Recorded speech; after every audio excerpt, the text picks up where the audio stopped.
You're listening to the Nobodies podcast. After a much-needed month off, the purchase of a Peloton, and against my better judgment, I have decided to resume this podcast with Bryce. Despite what Annie says, she's super excited to be back talking to me about our hiatuses, the introduction of yet another new segment called the Nobodies Play Politics, and the season premiere of Annie's Approval. All this and more coming up.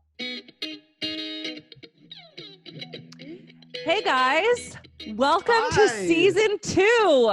Whoa, we never thought we'd be here. That's not true. I bet I thought we'd be here less than you did.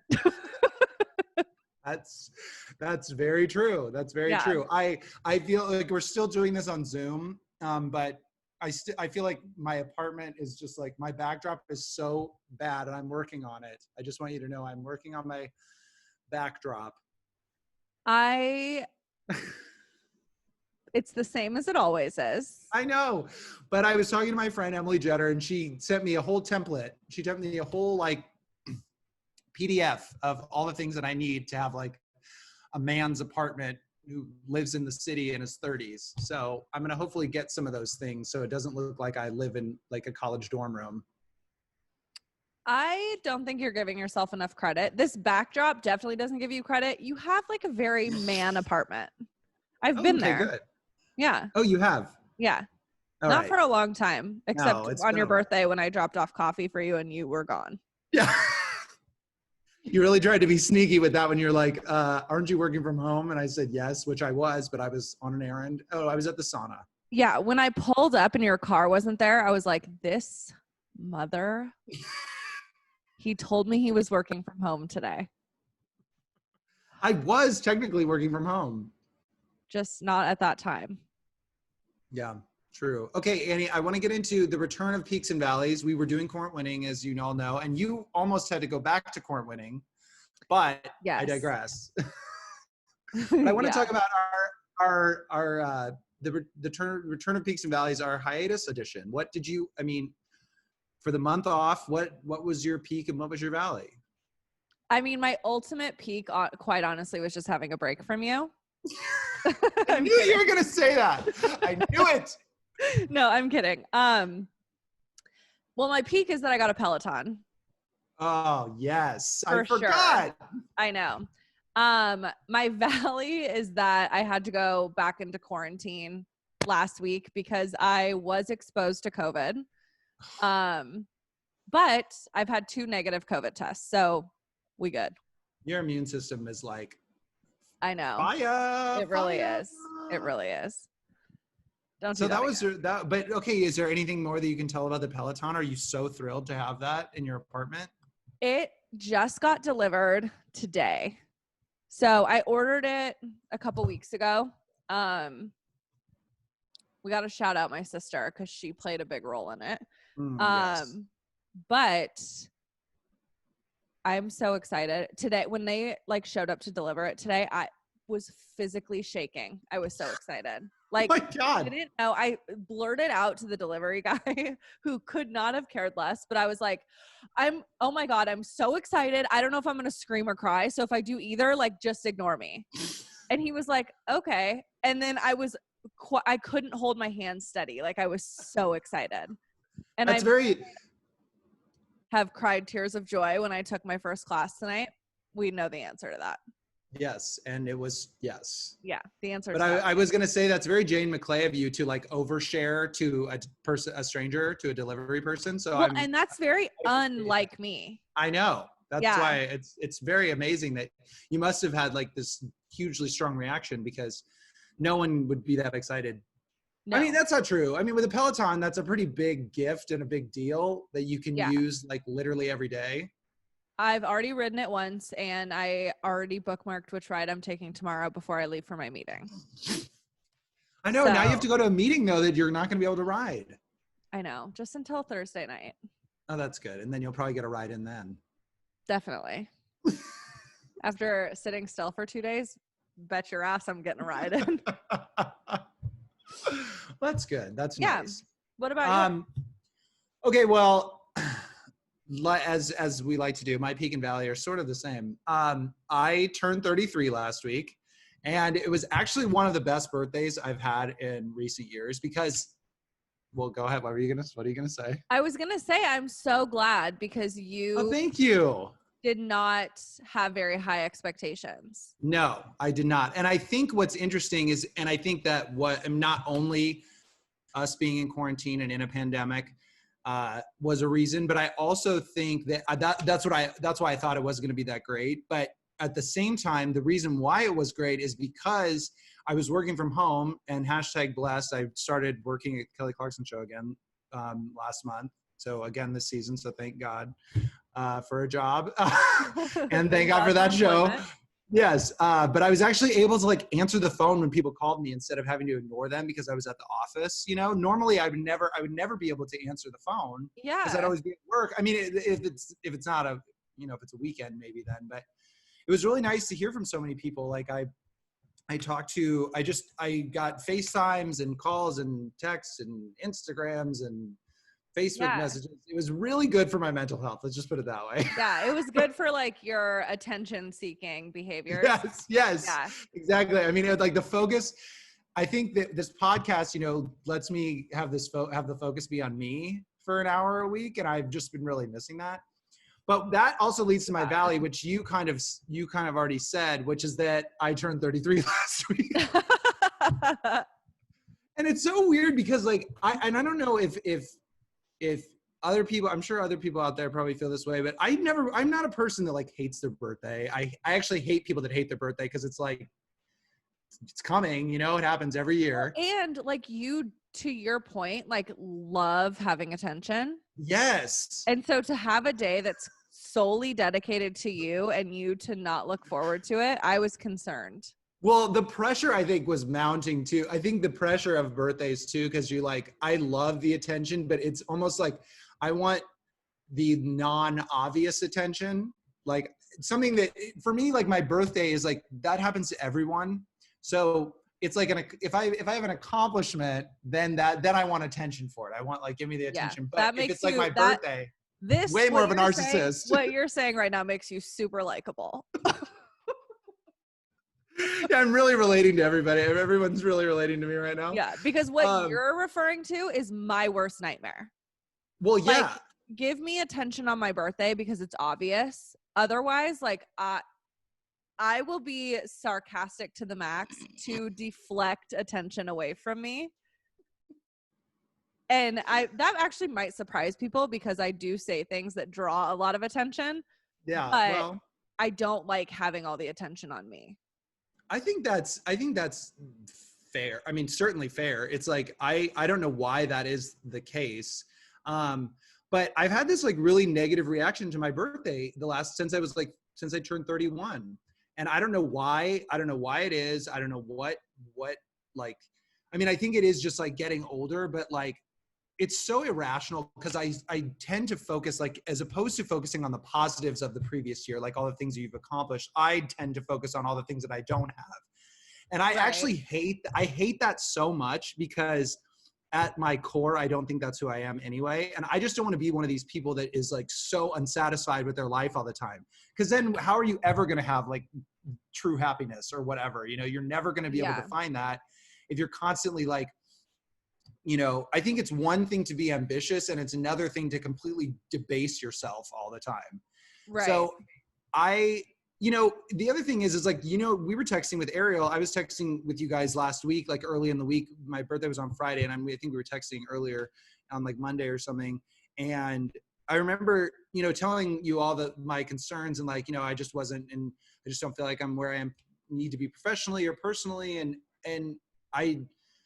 it was funny because when I was talking about that stuff, I didn't even realize like we started this podcast right after my 32nd birthday. Mm-hmm. And I hadn't even thought about that in that conversation. Like I didn't even think about it until maybe even on my birthday. And I was like, this is a huge accomplishment. Not only this is something that I'm like super proud of, but I'm so grateful that I have it. And I also like love to brag about it. Yeah. And so it just doesn't make any sense why, you know, I didn't even think about it. It didn't even come to mind. Like that's, I don't know what that says about it, but. Well, no, but you and I, we talked about this because I think the anxiety and like the feelings you were having around your birthday, it was all heavily based in what like society tells you should have. Well, yeah. Yeah. And I mean, society's like screaming at all of us to not do a podcast.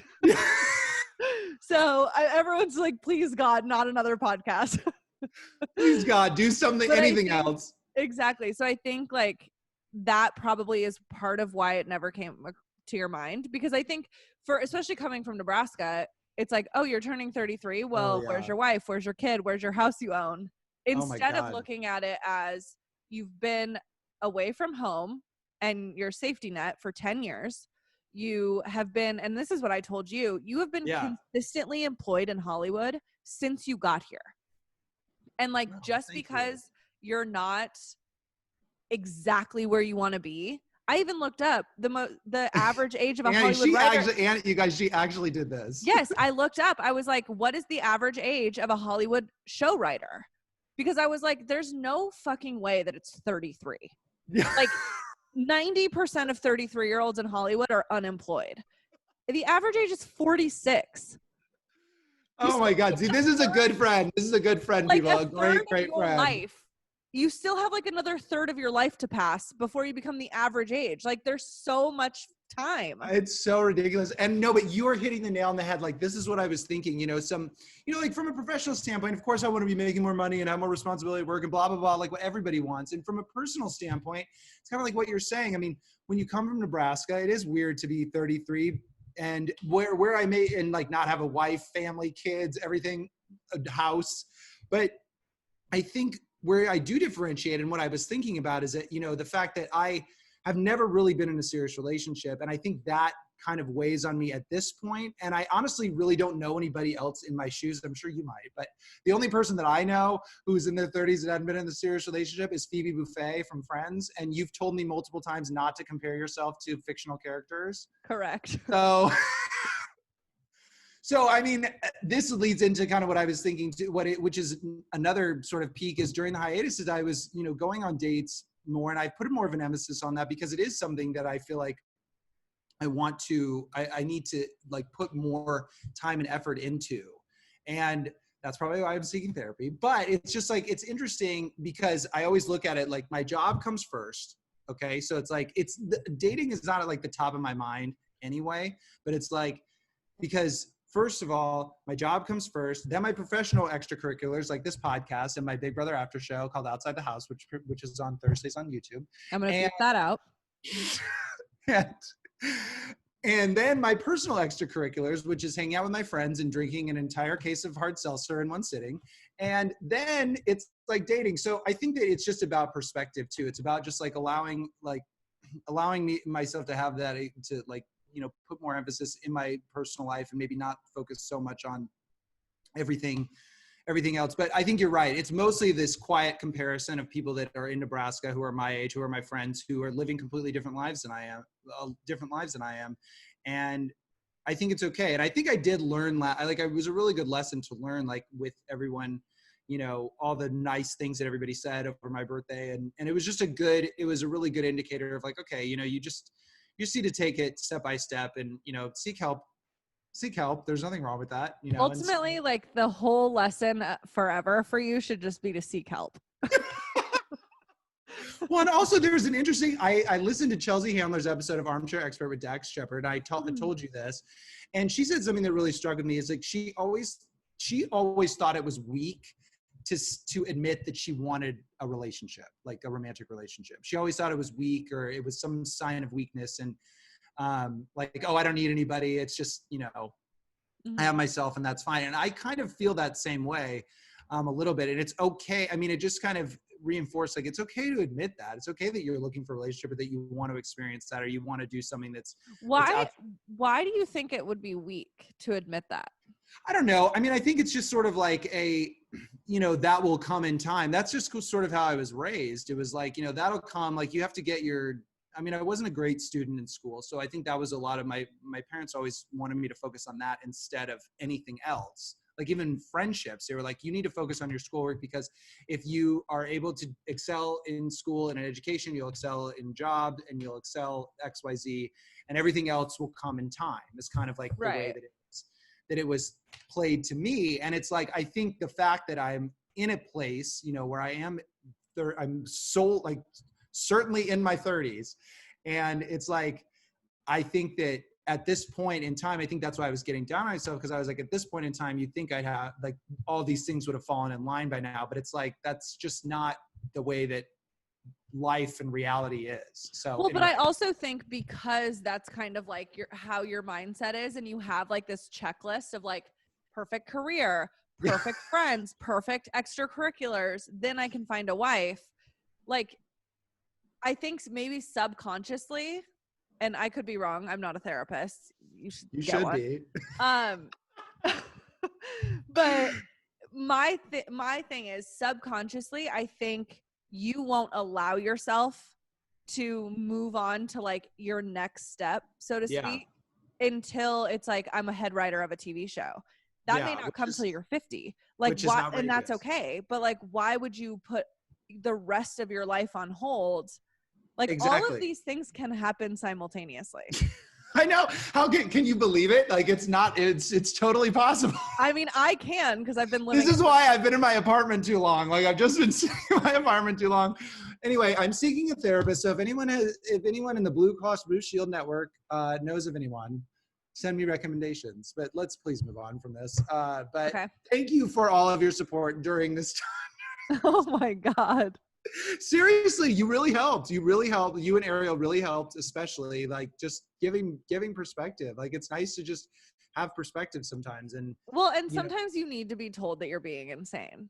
Absolutely. Like, and not just you, every person. No. And everybody. And seriously, that's what I wanted to bring this up, because I think it is something that, you know, it's embarrassing to it and sort of admit all this. And I mean, don't get embarrassed really that easily, but I'm just saying that if I help, if you know, other people are feeling this way, like, you know, it's okay. It's normal, especially in this time. And I think that's what I just have to keep telling myself, like, especially now, and especially when like the world's on fire, quite literally sometimes. And, you know, you just need to, you know, get some perspective, go for a walk, you know? Yeah. I also think it's important to say that it's okay because I think that's a very common feeling. Yes. To be anxious around your birthday. It's also okay if you're not. Like, for example, I'm 31, and the last 18 months being in my 30s have been the best 18 months of my life. That's amazing. I like look forward to it. Yeah. But also, I established a career very early. So that was kind of just like off the table. Mm-hmm. So I think I would also never get into what you're getting into, because I cannot handle the instability of it. So that's admirable. That's admirable also. Well, thank you. No, I appreciate that. And I think it is just, you know, my dad likes to say, he's like, this sounds like you're practicing for when you're a famous Hollywood person. He's like, this sounds like famous people. Yes, exactly. Famous Hollywood elite. I'm like, okay, conservative father. No, but it's really, it is true. And I want, if anyone else is like, you know, feeling this way, like you said, it's okay to feel anything, you know, it's not, it's not uncommon, and it's not weird. It's just that, you know, it's just about finding, like, if you can find perspective, do it, and do whatever you can to make it so you don't have to like you're feeling under this pressure. And sometimes that is cabin fever, and sometimes that is like not being able to go anywhere, see really anybody. So anyway. And sometimes your life just actually sucks. And and that's fine as well. Like, feel bad about it. I mean, don't try not to do too long. And if nothing else fails, you know what to do, what I told you I was going to do, which is get in the car, roll down all the windows, and blare Ain't No Mountain High Enough. Thank you, Mama Wilk. Yes. Okay, we're moving on. Annie, are you so excited that I came up with a new segment? I mean, I would expect nothing less. I was actually, you know, what's funny is I was talking to my mom today, and I was like, yeah, I'm going to record with Bryce tonight. Our season 2 premieres on Friday. And she was like, oh, what are you guys going to talk about? And I was like, no clue. I was like, Bryce, I love how you show up. I'm just showing up. You show up and you're like, oh, what are we going to talk about? Oh, and I see you when we're reading the deep teases and you're like, oh, okay. Got it. Oh yeah. No. That's when I learn, for all the listeners out there, I learn what we're talking about when I either receive the deep tease or I listen to him say it. Like, I have no idea. So yes. Okay, well, let's get started with. Thank you. Okay, Now it's time for a brand new segment for a brand new season called the Nobodies Play Politics. It's pretty self-explanatory, but in this segment, we'll be doing every week leading up to the election, where we discuss what's going on in the political realm. So let's get started with Trump's taxes. By now, you've probably heard that the New York Times reported that Trump paid no federal income tax in 10 of the 15 years from 2001 through 2015. In 2016 and 2017, he paid just $750. That is 100 more than the federal government was giving. Anyway, he paid little tax because his substantial income, including hundreds of millions of dollars in proceeds from The Apprentice, was in many years fully offset by tax credits or losses in other businesses. For example, the Times reports Trump claimed $162.3 million in losses through 2018 from his Doral, Florida golf resort alone. The bottom line from the Times report is that Trump has had small federal tax bills and major financial losses during his business career, and some of his tax maneuvers have come under legal scrutiny and will continue to do so in years to come. So I'll just go ahead into I have several problems with this, obviously, but I want everyone to, like the listeners, to know, and maybe Annie, you're asking yourself this question, but why should you care? And let me just tell you why you should care about this. Regardless of which side of the aisle you're on, you should care about how this story is being spun. Let me first start by saying that Trump has not yet been found to have committed tax evasion, which is illegal. What he has done is called tax avoidance, a tactic used by rich people to maximize their wealth. Now, liberals are already quick to jump on the bandwagon of saying Trump is broke, but that is the wrong angle, in my opinion, mostly because his low tax bills do not necessarily imply that he is broke. If he is as terrible a business as Democrats say he is, then it makes sense as to why he would not pay income tax, because the report claims that he basically has no income. So if you dislike Trump and want him out of office, then you should not be pushing the Trump is broke party line to your family, coworkers, dinner group, annoying neighbor. You should be doubling down on the fact that Trump is further proving himself to be a swindler, a con man, and a fake, and that his entire brand, lifestyle, and image is just one giant golden turd statue. The Democrats need to push that Trump is obsessed with power and his own personal gain, and he's using the presidency to manipulate the tax code to make it even more favorable to himself and to rich people like him. So I would now turn it over to you, Annie. Well, I would just like to say that I pay $750 in federal income tax in every fucking check. Yeah, like I just looked it up kidding. while you were reading that I pulled my pay stub. $747 federal income tax per check, not month. So what, every 2 weeks? Per check, yes. Wow. I mean, this is what I'm talking about. This is the thing. It's like the reason why. And I am by no means wealthy. I live in a 1-bedroom apartment that sometimes. You have a loft, okay? You have a loft. Okay, fine. I have a 1.5-bedroom apartment. I'm just kidding. But my point is, like, I am by no means wealthy. Like, how in God's name is a millionaire? I'm not even going to say billionaire because he can fuck off and we know he's not a billionaire. How can a millionaire pay less in federal income tax than someone like me who in LA is middle class? Yeah. I mean, like nurses, teachers, every profession pays more than this. It's crazy. A Starbucks barista pays $2,800 a year in federal income tax. A fucking barista. Exactly. Which, by the way, no hate on that because I'd be dead without you. Well, and job security. I mean, that is one place that is still going. And they probably have benefits and everything. Whatever. But what I'm saying is that just like we're recording this on Monday, where this doesn't air till Friday, but the first debate between Trump and Biden is tomorrow. Right. It's on Tuesday. Can't wait for that. But what I'm saying is that this needs to be placed in an angle like we shouldn't be just like Trump is so broke, because no one cared about that in 2016. Mm-mm. They tried so bad. Like he's not who he says he is. He's like not as rich as he says he is or insists he is. And nobody believed him because his entire brand is based off of being rich. Like he has gold crusted bullshit all over his New York apartment. His whole thing is about money and the boardroom and The Apprentice. All of this is part of his brand of being rich and elite. So my thing is, I honestly don't give a shit how much money he actually has. I care that what he's doing, and this is the point I think that you made with reading wherever your source was. But some of it was me. Well, bravo.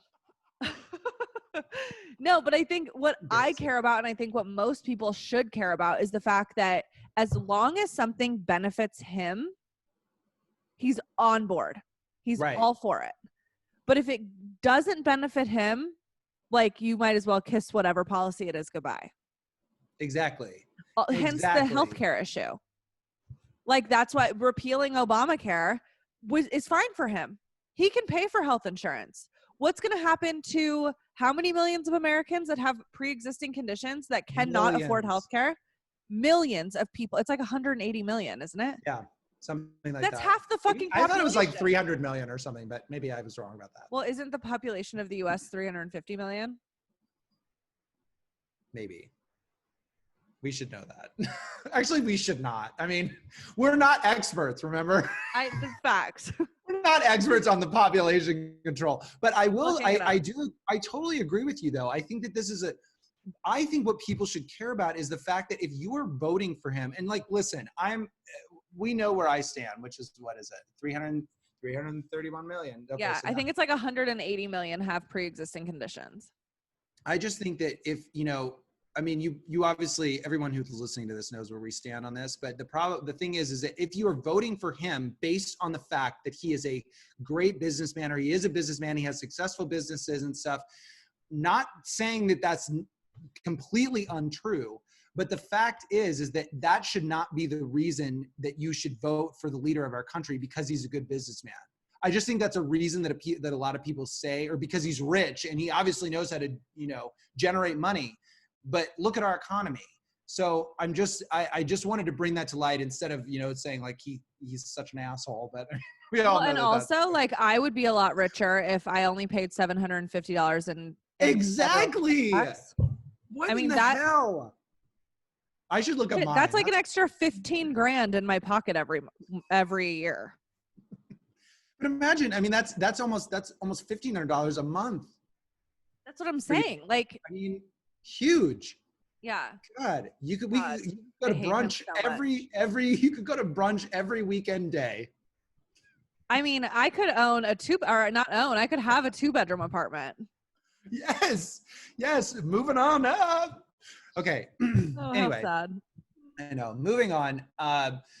While we were on hiatus, U.S. Supreme Court Justice Ruth Bader Ginsburg, a history-making judge, feminist icon, pop culture heroine, known lovingly as the notorious RBG, an overall national treasure, died on September 18, 2020 at age 87 due to complications of pancreatic cancer.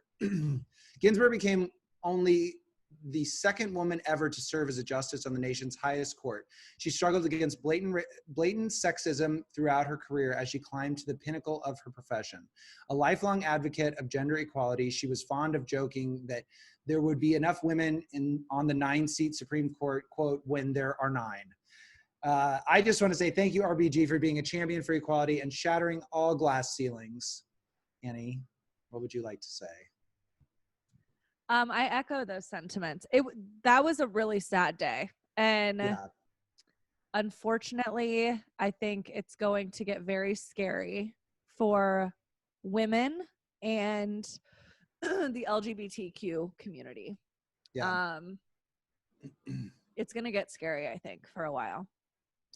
Well, as you're mentioning, just like you said, Ginsburg is now poised to be replaced by Trump's Supreme Court Justice nominee, Amy Coney Barrett, who at 48 years old could become the youngest justice in the country's highest court. Barrett has been criticized by liberals and praised by conservatives for her strong Catholic faith, her ties to a religious group called People of Praise, and the fact that she is seen as an originalist or textualist. It's a philosophy that looks strictly at the text of the Constitution or statute and tries to apply original intention from the framers, when women didn't have any rights and slavery helped build our country. Go ahead. What is the name of the religion that I know it's some like offshoot of Catholicism? What is it called? I know the religion I'm not sure of. Yeah, you just read it. It's a religious group, People of Praise. Okay, People of Praise. Just in case people are living under a rock, that group of people, until The Handmaid's Tale came out on Hulu in 2017, women were referred to as handmaids. I swear to God. I know you want to laugh. They were a handmaiden. I mean, that's what I think that they wore those. They believe that they believe that the man is the head of the family. And I mean, again, there's nothing like terribly wrong with that, but it shouldn't be like Bible, literally Bible. Here's the thing. To say. I do understand where men feel like they don't have a place right now. Like, I get where that sentiment comes from. I understand that men, like, I can be a feminist and still understand that the man is the head of the household, like, and have a respect for that. Yeah. What I do not have respect for is anyone considering women property or being less than. Yeah, that's like unacceptable. It is so disturbing, and I cannot believe that this woman is the potential justice. Yeah. Yeah. Oh my God. It's so annoying. Like, first of all, we should not swear in another justice until after the election. I wish 100%.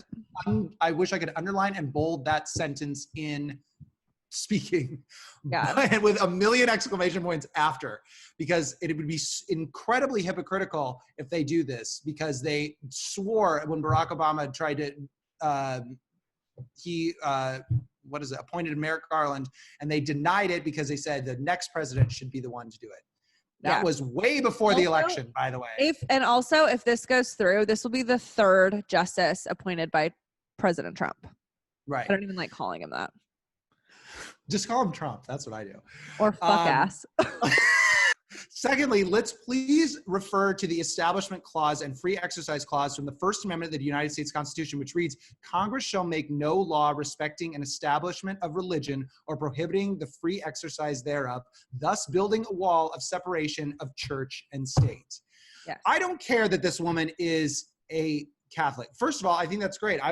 We were both raised Catholic. It's great. Okay. I don't mind you. That doesn't bother me. The fact is, and I don't want to get into this because it's too long of a conversation, but basically it should just not be a dictate. Now she says it's not going to be an issue, but I just don't want this to be dictated by her religion, because it just shouldn't be that way. I mean, you can practice everything outside of the government.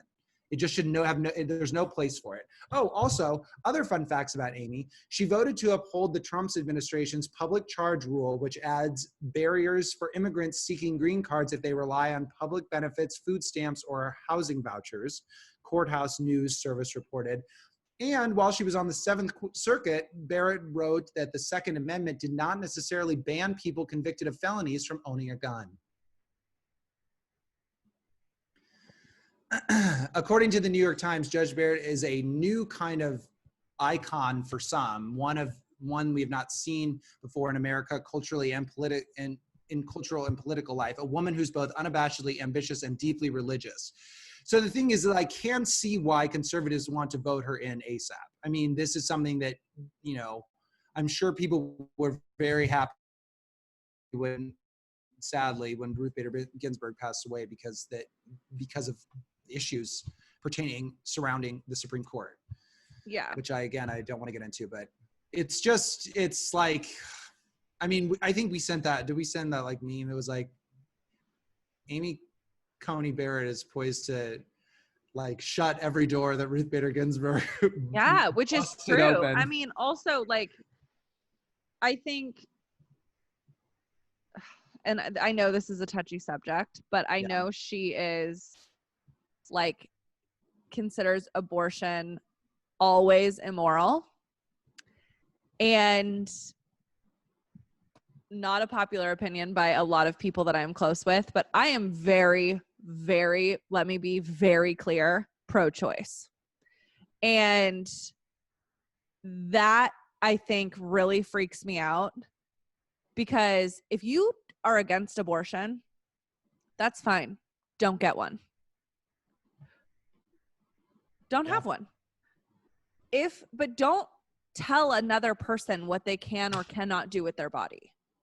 It's a really touchy subject for you. You don't want anyone. I mean, I agree with you. It's like, just don't like tell anybody what to do with their bodies. That's it. Like, I don't know if there is, would I have one? No. But that doesn't mean that, you know what I'm saying? Like, I think it's just, and I know it's touchy and I know we may get kickback on that, but that is going to be probably the hottest topic surrounding her. Well, and that's the thing. I think that this is going to be brought up in the debates. I mean, this is going to be something that they're going to have to address either way. I mean, it's going to be on both sides. You know, it's going to be an issue that's going to have to be addressed. Not only her appointment, but all of the things regarding it down to the bottom. You know, right. And so.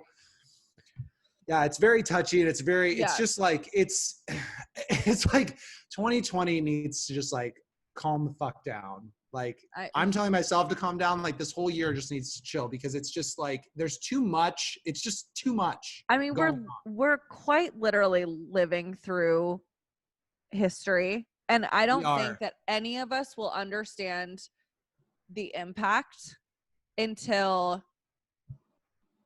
I mean, either A, this election's going to pass and everyone's going to look back and be like, holy shit, 2020, what a year, if Biden gets elected. Or if Trump gets reelected, I mean, 3 years from now is going to be a very scary place. It's going to be like the Terminator after Judgment Day. Like, I mean, we're going to need to find another planet to live on. First of all, because they found water or something on Venus, so there's a possibility there. Yeah, but the gas in the atmosphere is too toxic. Damn it. But no, I'm just saying, like, it is what it is. Okay, let's move on before I get too riled up. I know. It's like we've been in a hot button episode right out the gate. People are gonna love it. But now we're moving on to, we do have one more tough story, but after that we are gonna move on to, well, this is in Annie's approval, but we're moving on to our favorite segment, which is, like I just said, Annie's approval. Yes. Okay, so the first subject is also touchy, but I want to address this because I think we should, and we both talked about this. So ex-cop Brett Hankison pleads not guilty to wanton endangerment in Breonna Taylor case. According to TMZ, Brett Hankison, the lone Louisville cop charged in connection with the Breonna Taylor case, has just entered his plea in court, not guilty. Hankison appeared by audio conference call Monday to enter his plea during his arraignment for wanton endangerment. Remember, the grand jury did not indict him for shooting and killing Breonna. The charges are for shooting into her neighbor's apartment.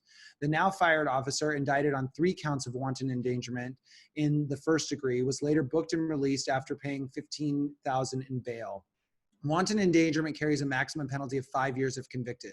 A member of Breonna's family's legal team said the fact that Hankison was charged for wanton endangerment of other people besides Breonna is, quote, outrageous and offensive. So, Annie, I don't even think I need to ask you, but do you approve? This is another story that makes me so sad.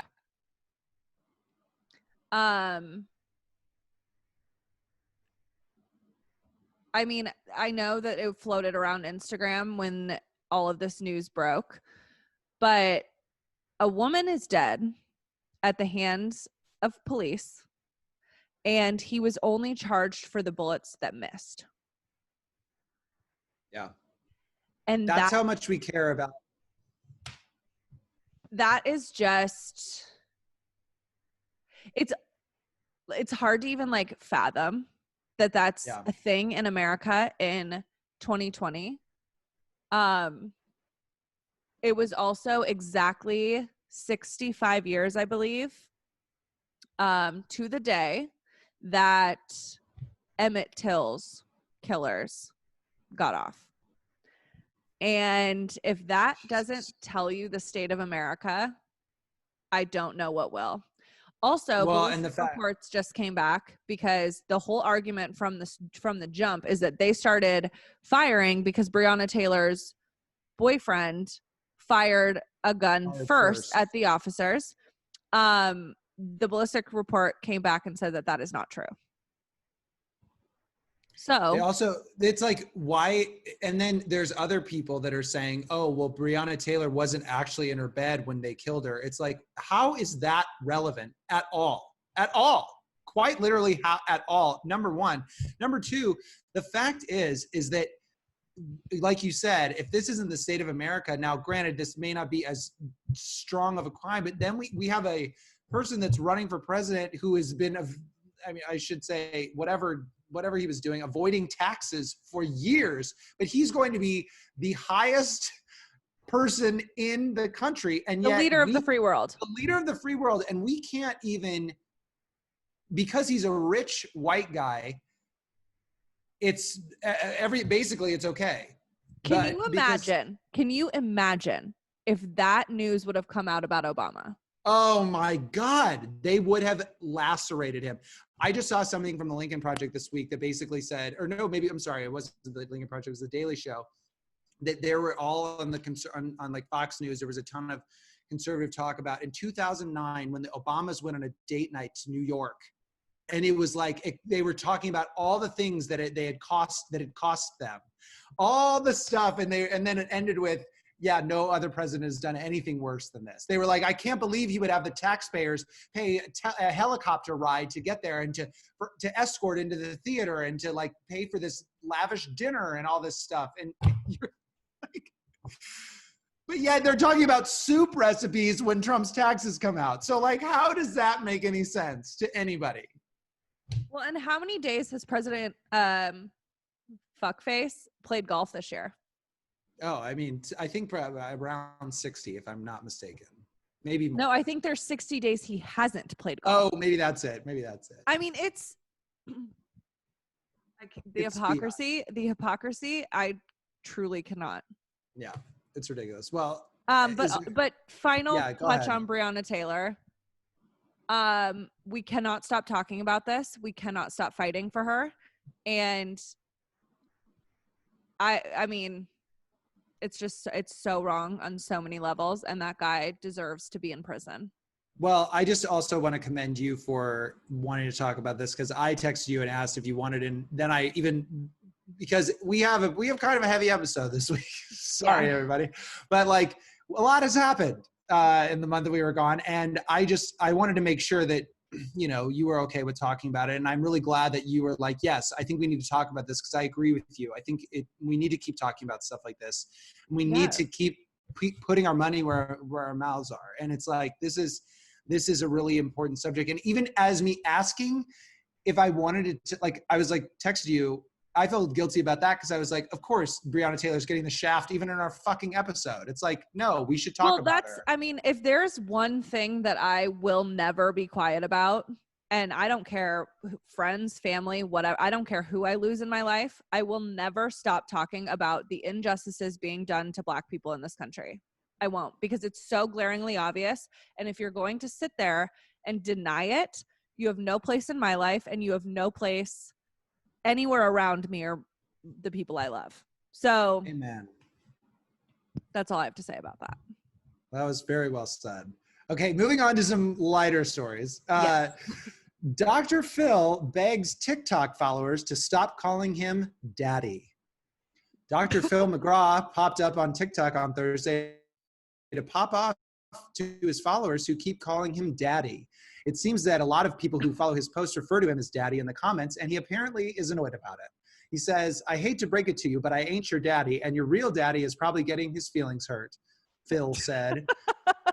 I appreciate the support. It's a little weird, but I appreciate the support. Annie, do you approve of Phil trying to stop this? I don't know. I love this story so much. Okay. I don't know if I've explained to you my personal journey with Dr. Phil. You have not, but I am buckling my seatbelt right now. Okay, so I always just thought that he was like the most annoying person on TV. I was like, okay, like the sexiest person. I was gonna lose my mind. No, like I was just always like, okay, you're trying to be like a sophisticated fucking Jerry Springer. Like, yeah, stop. Right. I listened. This will come as no surprise to Dax Shepard's podcast with Dr. Phil, and within 15 minutes, he quickly became one of my favorite celebrities.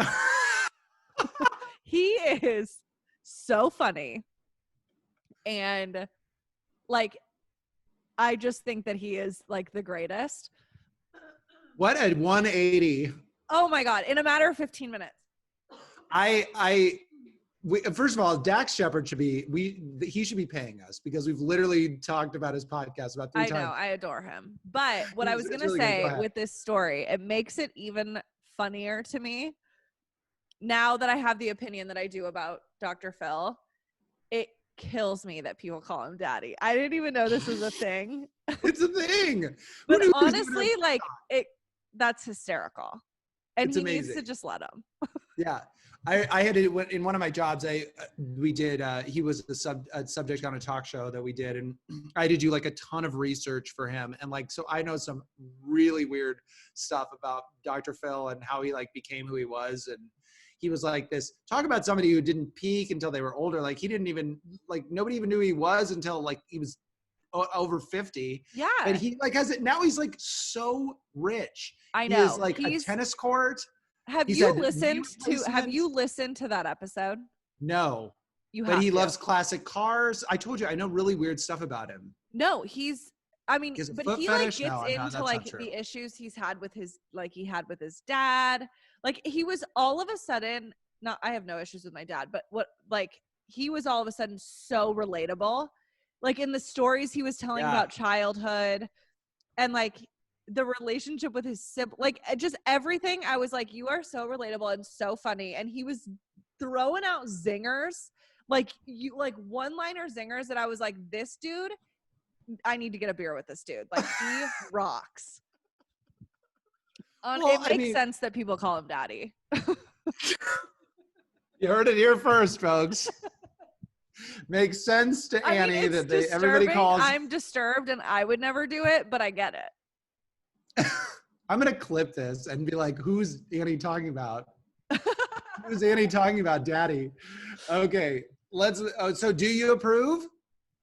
Of him telling people to stop? Yeah. No.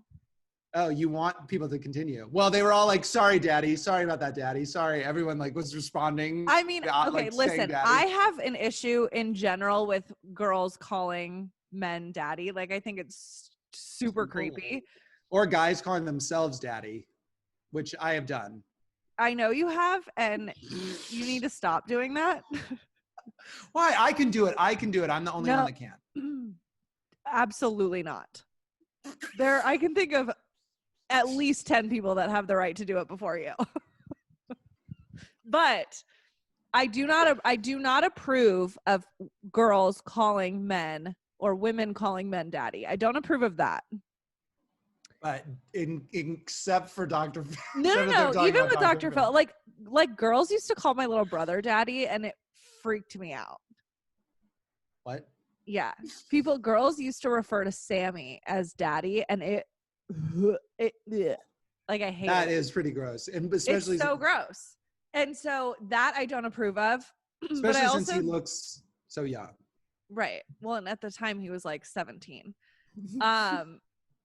But I also don't approve of Dr. Phil like asking people to stop. Maybe they should call him Zaddy. What is Zaddy though? I don't know. I just hear it. Okay. All right. Yeah. Same here. Yeah. I've heard it before. Someone's called me that. That's definitely not true. All right. Anyway, last story for your approval. Vietnamese condom factory accused of recycling used prophylactics. Vietnamese police said they were investigating a factory that was found recycling about 320,000 used condoms for resale, local media reported on Thursday. The factory owner allegedly admitted to buying used condoms, washing them, and packing them into new packages. Following a tip, no pun intended, from a local resident near Ho Chi Minh City, where they found used condoms being repacked for sale at the market. An inspector said the owner of the factory, a 34-year-old woman, confessed that she bought used condoms from a man in the province.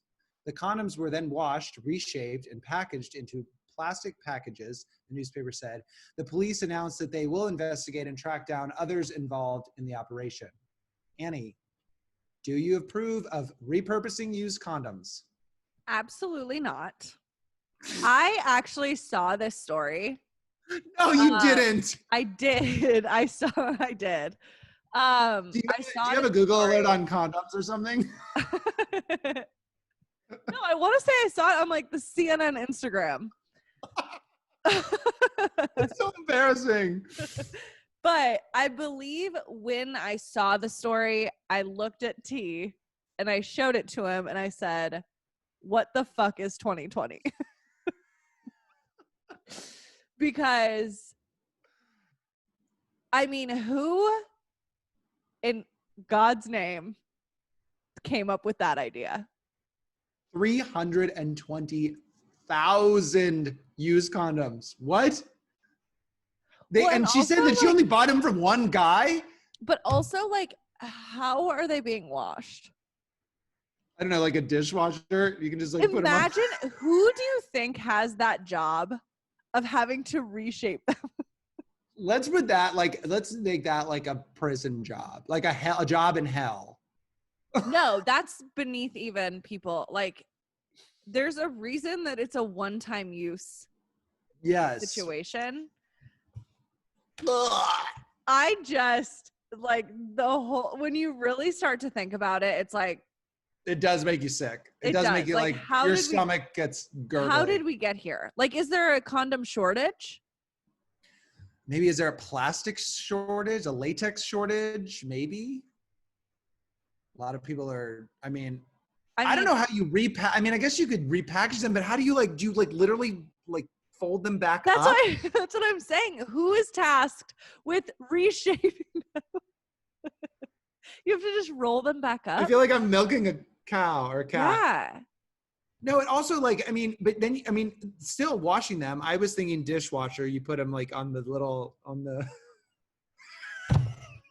No. All right, let's end this episode. Let's just end this now.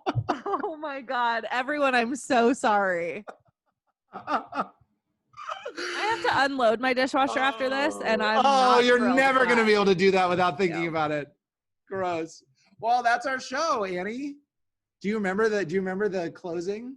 I think so. We'll have to see. Let's test it out. Now I'm nervous that I don't. I'm sorry. I didn't mean to pressure you. No pressure. You really sprung this on me. Like, I didn't know I had to close the show. Okay, guys, if you are not yet, please make sure you are following us on Instagram at Nobodies Pod, at Annie_Wilk, at Bryce Advice. The exact same on TikTok. Twitter is at Nobodies the Pod. Same for our personals. You can also email us at noexpertallopinion@gmail.com. And I just want to say, if you guys could please tell a friend to listen. They have a lot of episodes to binge. And also, please, if you listen through Apple Podcasts, please go on there and leave us a 5-star review and tell us how much you love us. Guys, also, we are going to be doing this season. We are going to introduce a new segment again, once again. But we're going to be doing new episodes, and they're going to be called Somebody Sessions. That we're going to be having guests on, and they're going to be of somebody of some importance. And so, hopefully, we'll have our first one next week. We won't tell you who it is until they get on here, but we're really excited about that new integration. Also, also, if everyone, as I know I know this was a heavy episode, so I hope you got through it. It won't always be like this. But like I said, a lot happened. But if I could implore you to do one other thing, is please register to vote if you're legally able to. It's really, really important. It's the only right that you really have to use your voice freely. And we'll put some links and stuff on our profile, but please register to vote, and also have an amazing weekend. And more importantly, a mediocre week. Thanks, guys.